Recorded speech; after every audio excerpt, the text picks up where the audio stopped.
Bonjour tout le monde, je fais cette petite vidéo, donc comme vous voyez le titre, qui concerne l'épisode qu'on est en train de traverser là, lié au coronavirus, qui a pour conséquence le confinement. Et je vais en profiter pour vous inviter à revenir à quelques fondamentaux concernant la boulimie et l'hyperphagie. Alors, c'est pas une vidéo dans laquelle je vais vous dire ce que vous devez faire, comment vous occuper, comment vous connecter à vous en cette période, etc. Il y a plein de ressources qui le font très bien. Moi, vraiment, j'aimerais revenir un peu à la base, vous rappeler des principes essentiels sur la question des troubles alimentaires. Donc, j'ai constaté, et c'est sans doute votre cas aussi, que dans plein de groupes Facebook destinés aux personnes qui souffrent de troubles alimentaires, et sur Instagram, etc., il y a beaucoup de gens qui ont très très peur du confinement et que ça angoisse beaucoup. Et les deux peurs principales qui reviennent, j'ai l'impression, c'est la peur de manquer, évidemment, et la peur du confinement en elle-même. La peur de rester, comment je vais faire en restant bloquée chez moi. Alors, on va commencer par la peur du manque. Là, je voulais vous transmettre un message qui est vraiment clair et tranché, c'est que quand on souffre de boulimie ou d'hyperphagie, il est absolument normal d'avoir peur de manquer de nourriture pour faire ses crises. Il y a une personne par exemple qui a posté sur son profil Insta un message dans lequel elle disait qu'elle avait très honte en cette période d'être plus préoccupée par comment est-ce qu'elle va assouvir ses crises que par est-ce que mes proches vont être touchés du virus. Et si vous avez les mêmes pensées, je voulais vous rassurer et vous dire que vous n'êtes ni égoïste ni insensible. C'est absolument normal. Et pourquoi c'est normal? Parce que, je le répète tout le temps, mais là c'est l'occasion de me remettre un coup par-dessus. La boulimie et l'hyperphagie, ce sont des formes d'addiction. C'est pas des mauvaises habitudes alimentaires. Pareil, je voyais une personne qui disait dans un groupe TCA, c'est l'occasion de revoir vos habitudes alimentaires. Non, ça n'a rien à voir, mais rien à voir avec des habitudes alimentaires. Les gens qui sont boulimiques ou hyperphages, ils décident pas de faire ce qu'ils font, ils décident pas de se remplir, de se vider, et ça n'a mais rien à voir avec les habitudes alimentaires. Les addictions, le principe c'est que ça dépasse la volonté, ça dépasse même le bon sens, c'est plus fort que soi. Voilà, donc dans ce contexte-là, quand on souffre d'une addiction, et je pense que ça concerne toutes les personnes touchées, et craindre de manquer, se demander comment faire, c'est mais plus que légitime. Donc ne vous culpabilisez pas avec ça, ne vous dites pas je devrais pas penser comme ça, je devrais m'inquiéter de comment vont les autres et tout. Oui d'accord, mais c'est tout à fait normal de vous inquiéter de comment ça va se passer pour moi, étant donné que je souffre d'addiction alimentaire et que j'ai très peur de manquer. Alors, je vais vous dire quelque chose qui va peut-être heurter certaines personnes ou choquer, et peu importe, j'en suis désolée, hein, mais ça fait partie aussi de mon parti pris, qui est de dire que on ne règle pas la boulimie par la volonté. Quand j'entends dire si vous sentez la crise venir, trouvez des moyens de ne pas la faire, moi personnellement je trouve que c'est une bêtise, parce que une crise, à partir du moment où elle est là, elle va se faire, elle a besoin de se faire. Et donc la crise, on la règle sur le fond, en faisant un travail sur le fond, pas en cherchant des moyens d'éviter la compulsion. Mais ça c'est mon avis, c'est mon opinion, et c'est la manière dont je travaille. Donc, partant de ça, sans vouloir contribuer à l'espèce de psychose ambiante surtout, parce que pour l'instant, de toute façon, les supermarchés, etc. sont quand même approvisionnés, même si on ne trouve pas tout pour l'instant. Je vous invite à une chose, c'est ne surtout pas vous dire, si vous étiez tenté de vous dire ça, ne surtout pas vous dire, tiens, je vais profiter de cette période pour m'empêcher de faire des crises, puisque comme j'aurai rien pour faire des crises, et au moins je serai bien obligée de ne pas en faire. Donc, que ce soit très clair, je ne vous dis pas allez au supermarché et remplissez un caddie, ça c'est irresponsable, c'est complètement con, et c'est comme ça que les supermarchés se retrouvent en rupture de stock. Je vous dis juste, il est probable, si vous êtes addict à la nourriture, boulimique ou hyperphage, il est probable que vous continuiez à faire des crises pendant cette période, voire que vous en faisiez un peu plus que d'habitude, et donc ne vous lancez pas cette espèce de challenge en mode de toute façon je suis coincée chez moi et je vais être bien obligée de faire avec ce que j'ai. Non, prévoyez-vous des aliments pour vos crises. Je répète, pas remplissez pas un bunker, c'est pas ça que je vous dis. C'est déjà assez compliqué comme ça, pardon. Donc ne vous mettez pas en mode je vais me forcer, je vais sortir de la boulimie par la force, quoi. Hein. C'est une idée qui peut sembler pleine de bon sens, mais c'est une très très mauvaise idée parce que vous risquez de très mal le vivre. Donc, je vous le dis, c'est un moment pour faire plein de choses, vous pouvez profiter de plein de choses, etc. Comme vous pouvez trouver ailleurs, vous recentrer sur vous, etc. machin. Mais ce n'est pas une opportunité de vous forcer à ne pas faire de crise parce que vous risquez de vivre de grosses angoisses. Et c'est pas comme ça que vous allez vous en sortir. Voilà. Alors, une chose aussi que je voulais vous dire, qui est importante, que je répète souvent, et là aussi ça peut heurter, il y a peut-être plein de gens qui ne seront pas d'accord, c'est que ce n'est pas parce que vous avez des aliments de crise ou de la nourriture chez vous que vous êtes boulimique. Ce n'est pas parce que vous avez de la nourriture chez vous que vous allez faire des crises.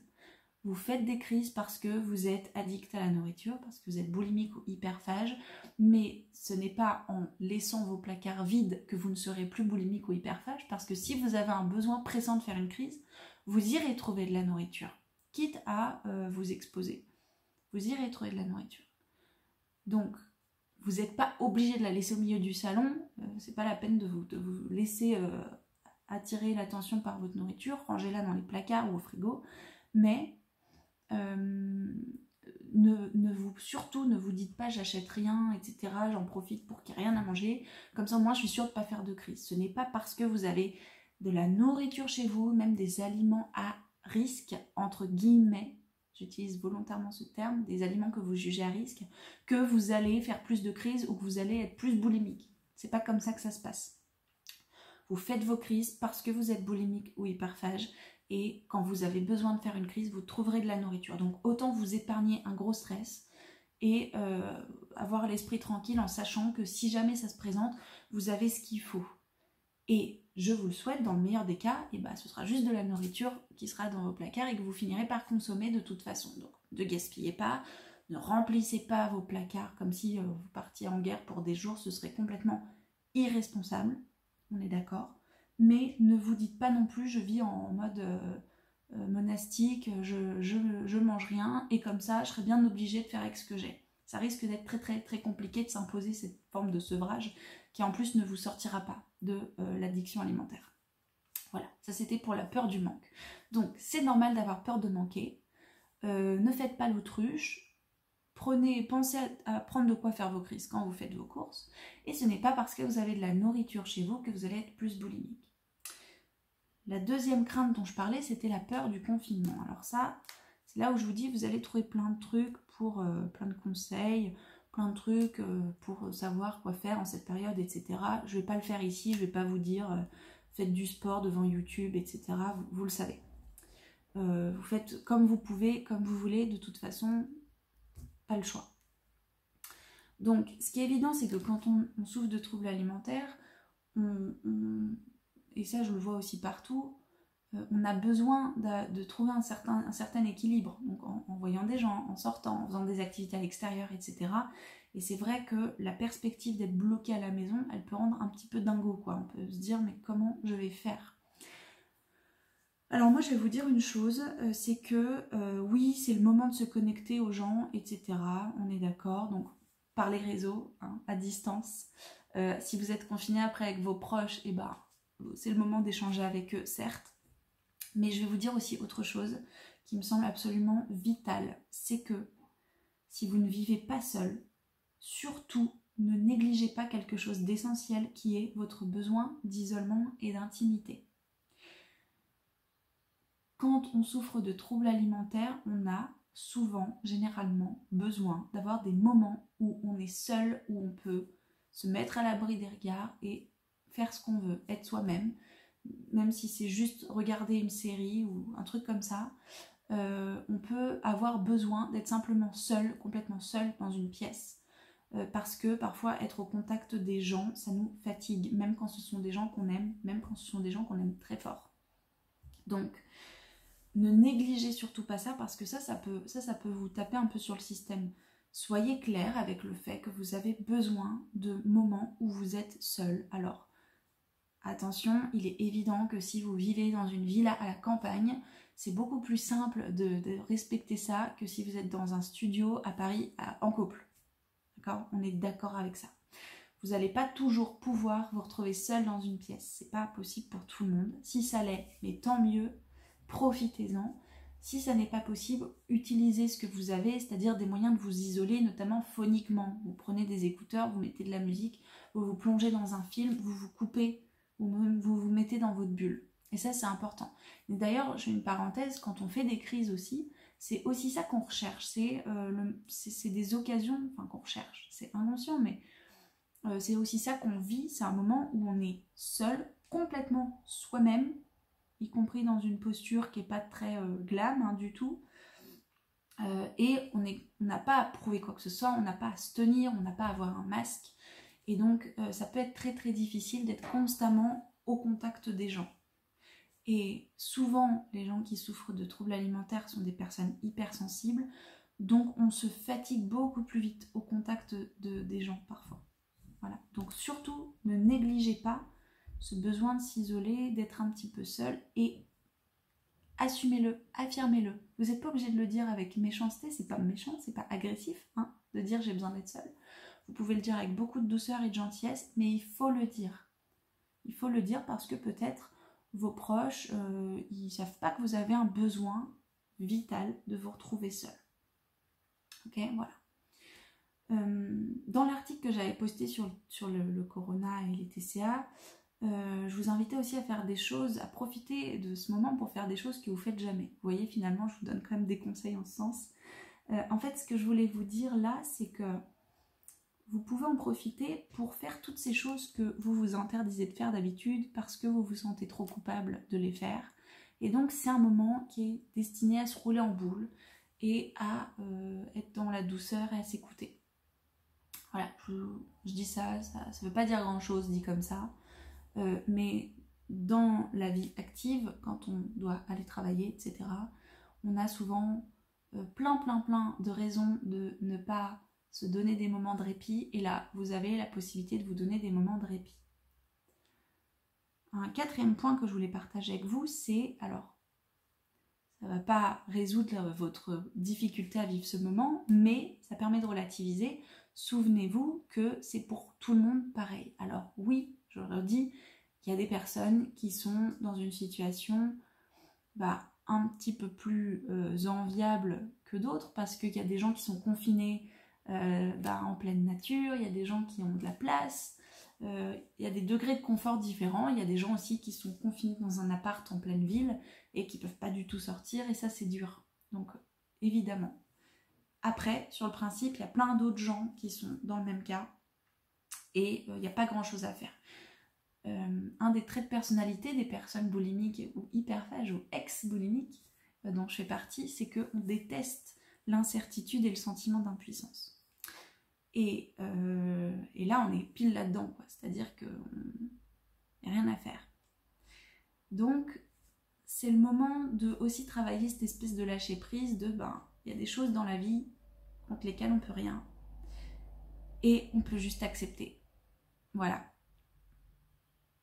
Le cinquième point que je voulais partager avec vous, et celui-là, c'est pas le plus agréable, mais il me semble essentiel, c'est que cet épisode-là, il nous rappelle une chose qui est d'une importance vitale aussi, c'est que chacun est responsable de soi. Et ça, on le dit trop peu. Alors là aussi, je vais peut-être heurter et choquer, et j'en suis navrée. On appelle beaucoup à la solidarité et à l'entraide. Et ça, il y a des gens qui sont, je pense, évidemment au personnel médical ou assimilés, enfin au personnel de service de secours, etc. Mais je pense aussi aux métiers dont on parle moins, genre les caissières, par exemple, qui font partie des jobs les plus exposés, quoi. Il y a des personnes qui sont, on va dire, réquisitionnées pour l'entraide, qui sont là pour ça, qui se font exposer tous les jours au virus. Les gens dans les hôpitaux, c'est juste la folie, ils travaillent un nombre d'heures incalculable dans des conditions très compliquées. Et ces gens-là sont l'incarnation même de l'entraide et de la solidarité. Et donc, Évidemment, l'entraide, c'est vital. Évidemment qu'il ne faut pas penser qu'à soi. Évidemment que quand je vois passer des gens qui remplissent 3 caddies de bouffe, comme si... Enfin, bref. Ça m'énerve parce que c'est irresponsable, justement. C'est pas penser aux gens. Et cette espèce d'esprit de moi, tant que je suis à l'abri, je m'en fous des autres. C'est vraiment quelque chose qui me fait vomir. Donc, évidemment que je suis pour l'entraide et la solidarité. Mais il y a une chose que je voudrais dire, et c'est là où peut-être ça peut heurter, c'est que souvent, on brandit cette espèce d'exigence de solidarité, je vais aider tout le monde, et on oublie une chose essentielle, c'est qu'on est d'abord responsable de soi. Et là, je trouve que cet épisode illustre bien ça, parce que on en est aussi là, parce que en majorité, on a un petit peu oublié qu'on était d'abord responsable de prendre soin de soi. Et que quand le gouvernement incite à rester chez soi et que les gens se retrouvent dans des parcs ou que les gens continuent à sortir, eh ben, c'est pas prendre soin de soi, c'est pas responsable. Et ça ne contribue pas à la solidarité et à l'entraide. Donc, le meilleur moyen, le meilleur service qu'on puisse rendre, et ça vraiment c'est valable tout le temps, mais surtout maintenant, c'est déjà de faire gaffe à soi, quoi. C'est de pas s'exposer et de pas exposer les autres. C'est vraiment la base. Et c'est à ça aussi qu'appellent les soignants quand ils disent juste déjà, contentez-vous s'il vous plaît de respecter les consignes de confinement. Ce serait déjà énorme. Voilà. Parce que on peut être tenté, je dis ça parce que, ouais, on peut être tenté de se dire, allez, je vais aller faire telle chose, je vais aller voir machin, je vais aller aider un tel et tout. Ok, c'est cool, mais prenez vos précautions parce que votre première responsabilité, c'est déjà de ne pas tomber malade, quoi. De ne pas vous exposer. Donc, pour moi, cet épisode, c'est aussi l'occasion de rappeler, parce que c'est hyper important, que en tout le temps, mais surtout maintenant, prendre soin de soi, être bien, prendre soin de sa santé, c'est le meilleur service que vous puissiez rendre à la société. Quelqu'un qui ne prend pas soin de sa santé, quelqu'un qui ne s'écoute pas, qui ne prend pas soin de soi, c'est quelqu'un qui ne rend pas service à la communauté. Alors, je dis pas ça pour vous culpabiliser, excusez-moi, je dis pas ça pour vous culpabiliser. Surtout, ne faites pas l'amalgame avec les crises en mode oui, donc il faudrait pas que je fasse de crise. Non, non, ça c'est une addiction, vous n'y pouvez rien. Tout ce que vous pouvez faire, c'est profiter de ce temps off pour vous pencher sur les vrais sujets qui vont commencer à vous aider à sortir de ces addictions-là. Je vous envoie à mon blog Boule de Vie si vous voulez en savoir plus, mais je ne vais pas rentrer dans le détail. Mais à côté de ça, reposez-vous, faites attention à vous et tout bêtement, respectez les consignes, quoi. En fait, c'est ça, dans ce contexte, c'est ça, prendre soin de soi. Je pensais à une de mes clientes que j'avais au téléphone hier, qui travaille dans un domaine médical.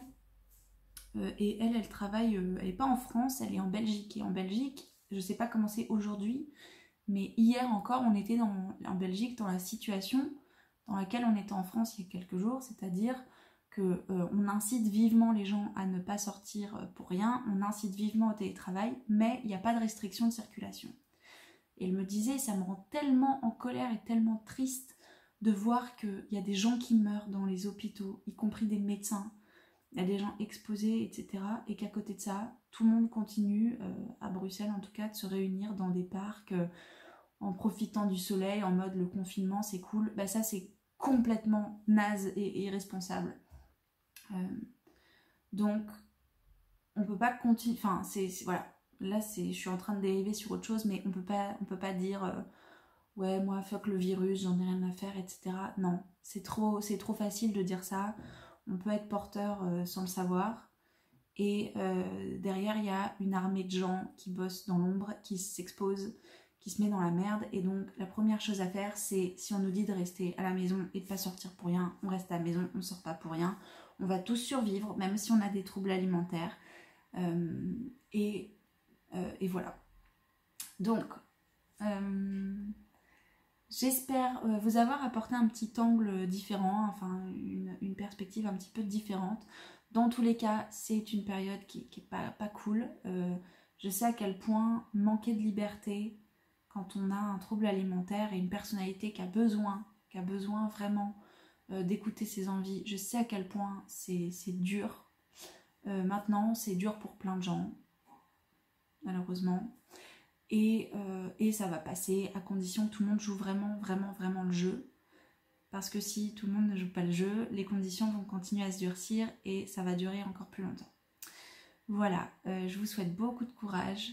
Profitez-en, ça vous le voyez partout, mais je le dis aussi, c'est important pour prendre des nouvelles de vos proches, évidemment, de vos amis dont vous en prenez jamais. Moi, je vais le faire parce que je suis très mauvaise en prise de nouvelles. Je suis vraiment pas un bon exemple, donc je vais en profiter. Et puis, utilisez Internet et les réseaux pour rester en contact avec les gens, mais ne vous laissez pas envahir par l'angoisse. Il y a beaucoup aussi de théories du complot qui traînent, etc. Donc, prenez de la distance, servez-vous des réseaux utilement, n'en soyez pas victime. Voilà, je vous souhaite une journée la meilleure possible et puis à bientôt.